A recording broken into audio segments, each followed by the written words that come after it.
Het-Heru, Namaste, Heru Nefer. This is Qesankh Magick Class with another exciting video for you. And in this video, we're going to talk about the power of Sekert and Het-Heru. But before I get into that, I want you to hit the like button on this.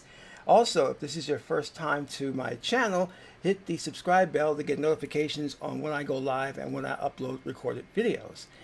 And if you want to know more about my spiritual teachings, you can become a Patreon supporter for as little as $1, $5, or $20 per month. It's up to you. There's no obligation and you can cancel at any time. You'll get subscription to our instructional videos and articles. Videos that will teach you how to meditate, proper breathing exercises, how to contact the ancestors, how to work with your guardian angels.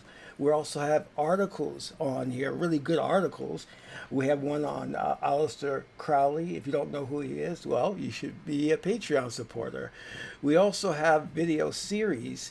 One is on, transcending your trauma, your ancestral trauma, how to overcome that. And we have so much more. So become a Patreon supporter today.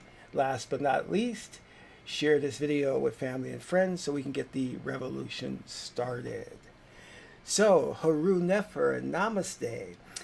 I want to talk to you today about two powerful deities, Sekert and Het-Heru.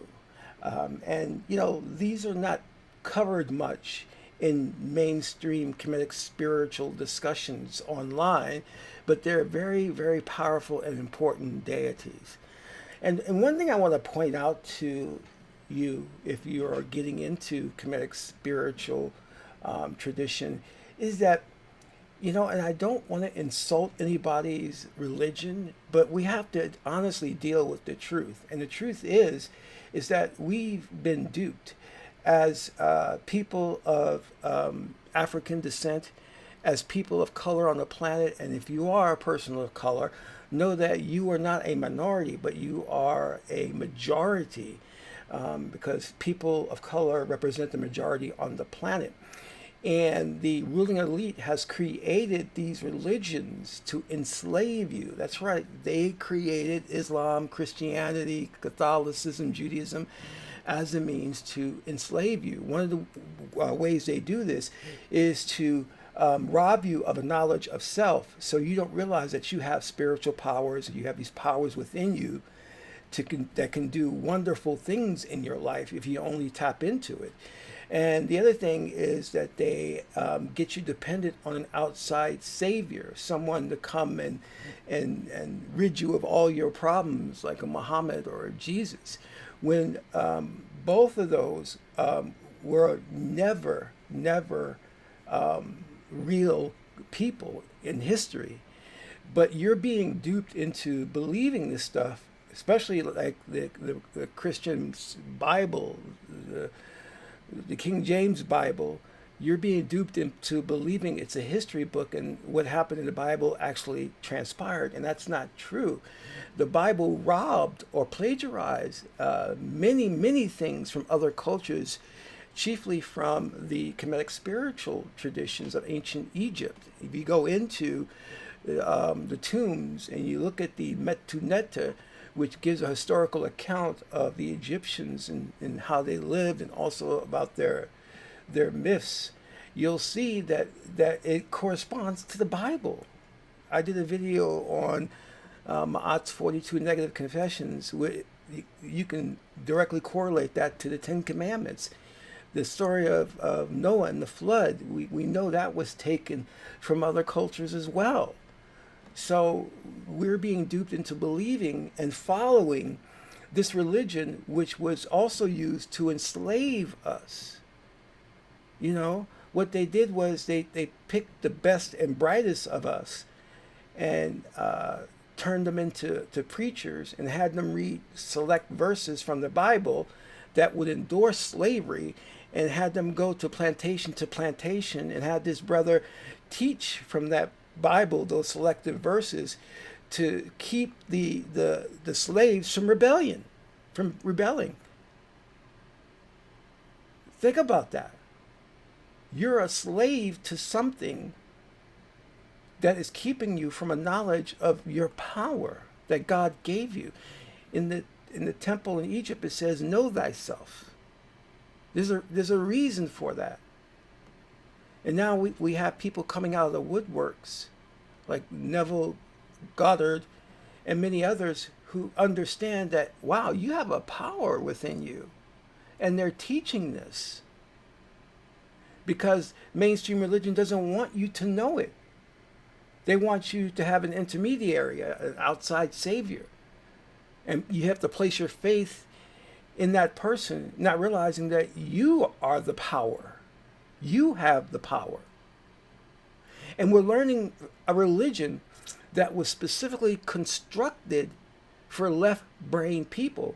And we know that the majority of Europeans or white people on this planet are left-brain thinkers, and the majority of people of color are right-brain thinkers. Why is this important? Well, because when you look at the right-brain religions and spiritual traditions of people of color, you'll see how we always complemented the male principle with the female principle, the yin with the yang, the ma'at with the tahuti. We never had a god without a goddess. That's insane. But in the left brain European tradition, they were chauvinistic. So they always depicted their gods singular, with no goddess, with no female complement. And when you look at the spiritual traditions of our ancestors, it was based on cosmology, whole brain thinking. So we looked at things holistically. In other words, principles that did not contradict each other, but complemented each other. That's why when there was the presence of evil in our myths or our mythologies, we always saw it as complementary to the positive good principle, yin and the yang. We didn't see something as an absolute evil. This is why in the Kemetic tradition, even though we had Set, who represented evil, or more importantly, Heru's emotional aspect, we understood that that aspect was important for us to spiritually grow. But in the European tradition, everything was set up binary. This good versus evil, white versus black. You know? And things were set up in that way to get your mind to think in polar opposites, whereas in the Kemetic spiritual tradition and traditions of people of color, there's always complementary elements. This is why you have been indoctrinated into false thinking. You see God, and then you see the devil as evil.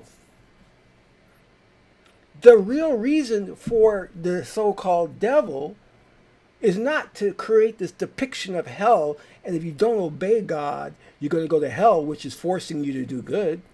No, the idea of the devil and hell is supposed to be that you have free will. You have a choice. That's what the devil is supposed to represent. Not some evil that's compelling you to do things that are wrong in life. That's ridiculous. Nothing compels you in that way, because you are the likeness of God. And God is free of emotions. God is free of emotional compulsion. So therefore you're free too. You're free to ignore those emotional compulsions. And that was the story of Heru and Set. Because Set really didn't exist. Set was the emotions of Heru, and how Heru had to battle and conquer his emotions so that he could be free. And that's an allegory for you. You understand? So these Western religions, they're not for you. They were never constructed for you because they're left brain. Left brain is concrete thinking, superficial surface thinking. This is why when Europeans, when they read the Bible, it's surface level. They don't go deeper into understanding that they're symbolisms, metaphors. We, as people of color, looked at things metaphorically. We knew that the Bible didn't represent actual historical characters and situations. We knew it was all metaphoric. That's how we created and constructed our societies to teach. But I'm sorry, I digress. So let us start looking at Het-Heru here and Sekert. So let's start by examining Het-Heru, which in the Kemetic tradition symbolize joy, harmony, congregation. She represented the harmonious coming together of elements. In fact, let me go to the Medunate written by Ra'u Nefa Amen to give us an illustration of what Het-Heru really meant. Because in the creation of our mythologies and our deities, we created them in a cosmological perspective, including positive and negative. So we look at Het-Heru as being social, affectionate, pleasure-loving, quiet, harmonious, joyful, sweet, engaging, flexible, sympathetic, graceful, merry, cheerful. And let's see what she represented. Spiritual function, the arousal of the life force, the chi, the ra, the kundalini, through joy and pleasure, especially when ecstatic provides the motive force for the accomplishment of our minor goals and vitalization of the will. Unfortunately, most people are ignorant of this fact and suppress their joyfulness, waiting for success, or overindulge their passions and never know why they have so much difficulty carrying out their will, concentrating.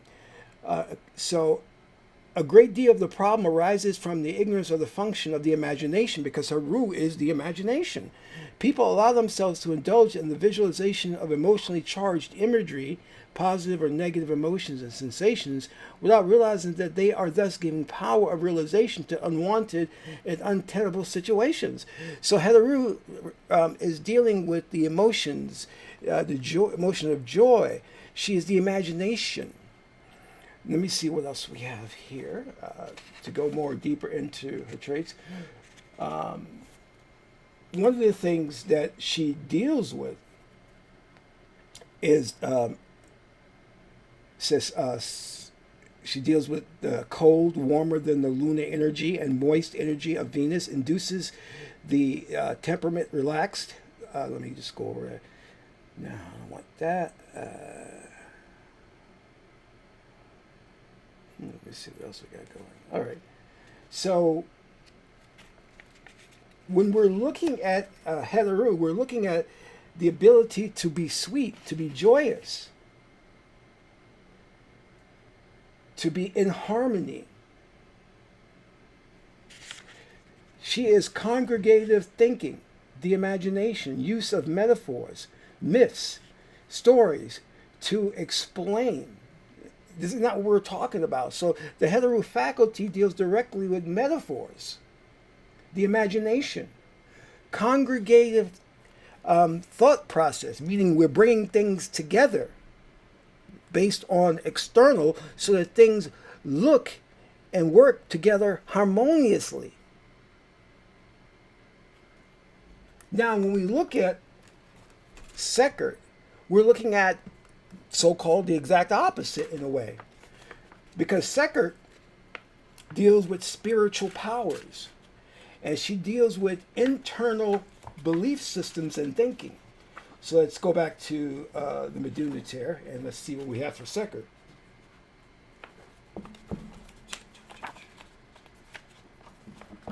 And the reason why I'm explaining both of these because they complement each other.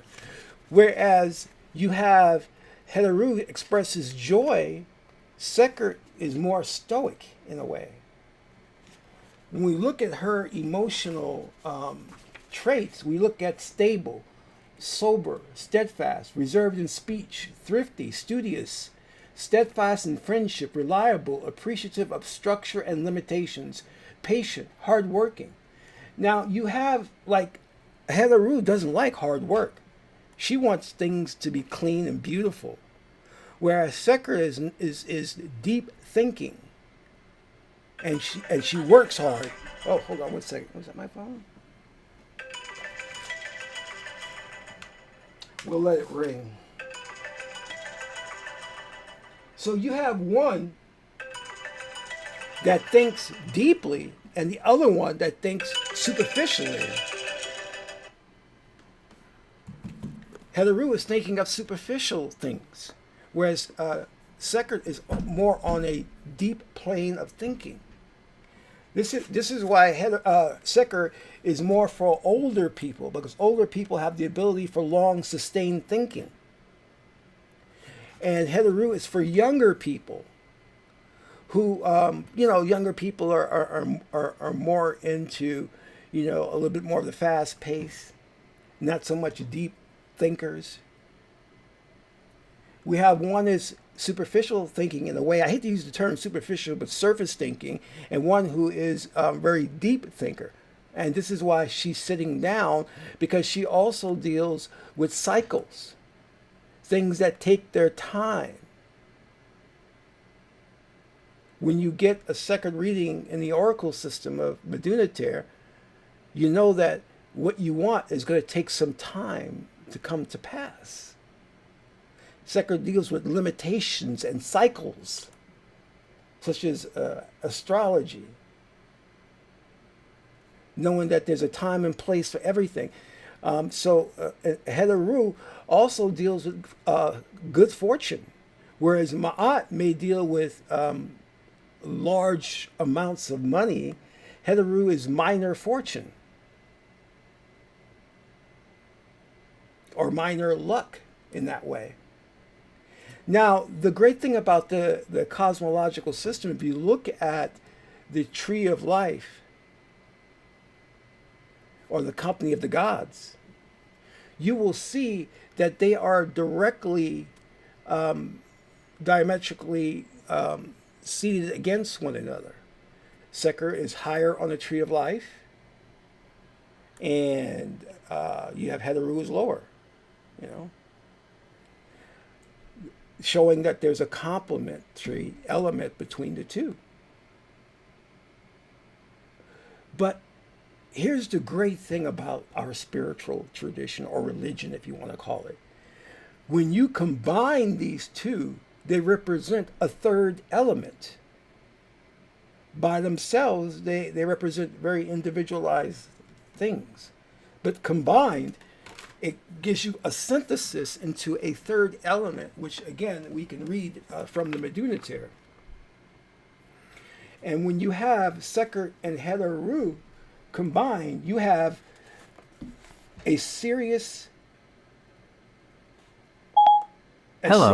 attitude towards love, art, and social protocols, a sense of duty in relations, the taking of life seriously yet joyfully, fully enjoying pleasures yet limiting them, relations with older people, a deep and powerful imagination, clairvoyance. Isn't that great? What you're essentially doing now is you've combined them to create a third element. Let me read this again. The two of them combine to create a serious attitude towards love, art, and social protocols, a sense of duty in love relations, the taking of life seriously yet joyfully, fully enjoying pleasures yet limiting them, relations with older people, a deep and powerful imagination and clairvoyance. There is nothing in the Christian religion or Islam or Catholicism that takes into account the relationship between things, the combining of things. There's no cosmology in these religions. There's no dual thinking. There's no use of the left and right hemispheres. See, our ancestors were whole brain thinkers. So when they created the spiritual tradition, they made sure to create complementary elements in the creation of their mythologies and their deities. This was not the case in these Western religions because it was all about the male principle. This is why you have God the Father, you have Jesus, but it doesn't talk about a complement for Jesus except Mary, but she's not as an important figure. This is why in our religion we also have Osiris or Osiris, and then his mate is Isis, and we have Ma'at, and her mate is Tahuti. You see where I'm going with this? The creation of these complementary elements that come together to synthesize to create a third element.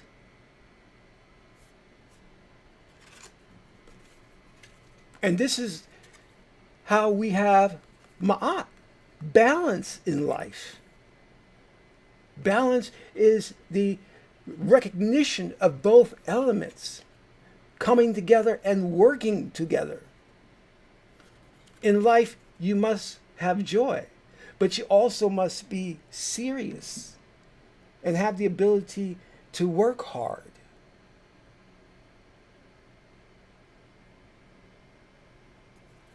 You understand?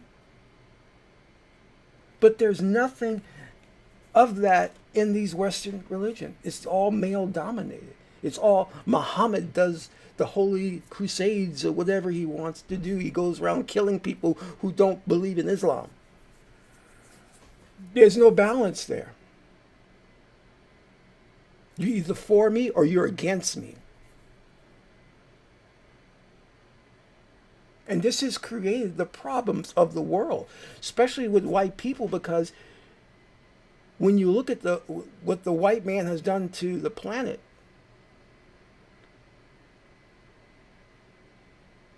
with racism and sexism, this is why his thinking, which is left brain thinking, and what is left brain thinking? Left brain thinking is segregative thinking, separating, labeling, defining. So he sees black people as evil, beneath him, lower, not on par with white people.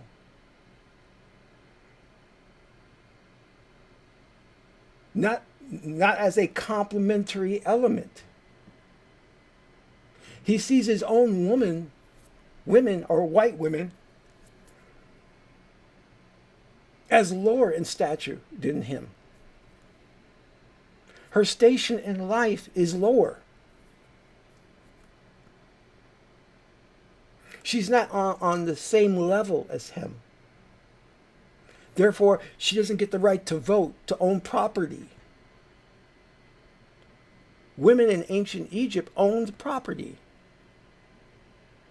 They could divorce their husbands. Women in Europe couldn't do that.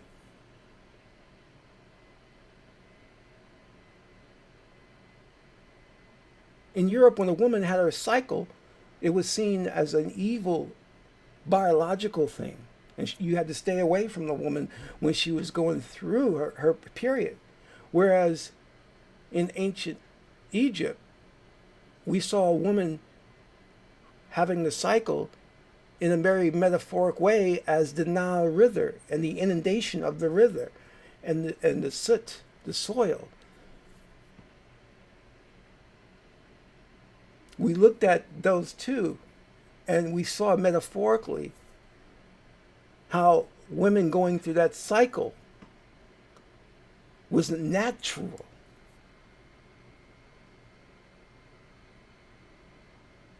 We didn't see it as evil. So when you're looking at the Kemetic tree of life or the company of the gods, you are looking at a system of cosmology that complements things.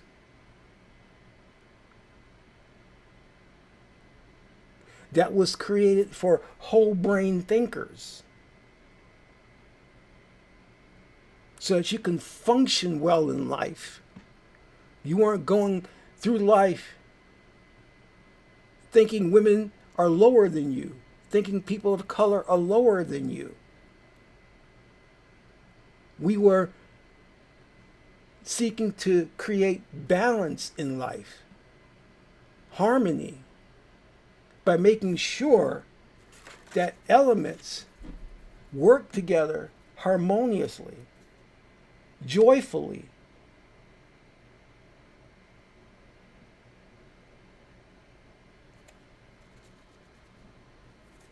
So, in climbing the tree of life to become Oser, God on earth, you had to develop yourself to be like Sekert, to be like Het-Heru. You had to develop these faculties within you. This is how we became spiritual beings, by the recognition of complementary elements, by the recognition of balance and harmony. Not by reciting some verse and becoming a skilled at rote memory. Well, if I can remember this verse and Jesus is pleased with me. This is why you can have unknown caller. I'm popular today. The ladies are calling me. What can I say? But this is why you can have Klansmen, skinheads, profess to be Christians, yet go around murdering, lynching, castrating people of color. But they're Christians. They're religious. Because nothing in their religion teaches balance, teaches harmony, teaches complementary elements. It's all left brain segregative thinking. So they feel justified in going through the world only caring about themselves individually. Because that's what the left brain does. It looks out for itself, individual thinking. So I want you to go back and think about the sacrifice and the things that our ancestors did to create such a wonderful spiritual tradition that demonstrated complements in life, balance in life, and to instill that in the spiritual tradition so that you develop into a person who's the living likeness of God and a reflection of the universe. If this message resonates with you, please donate to the channel. This is Qesankh Magick Class, son of Ma'at and Tahuti. Ma'at is the beautiful goddess Het-Heru. Until my next video, Amen Ra.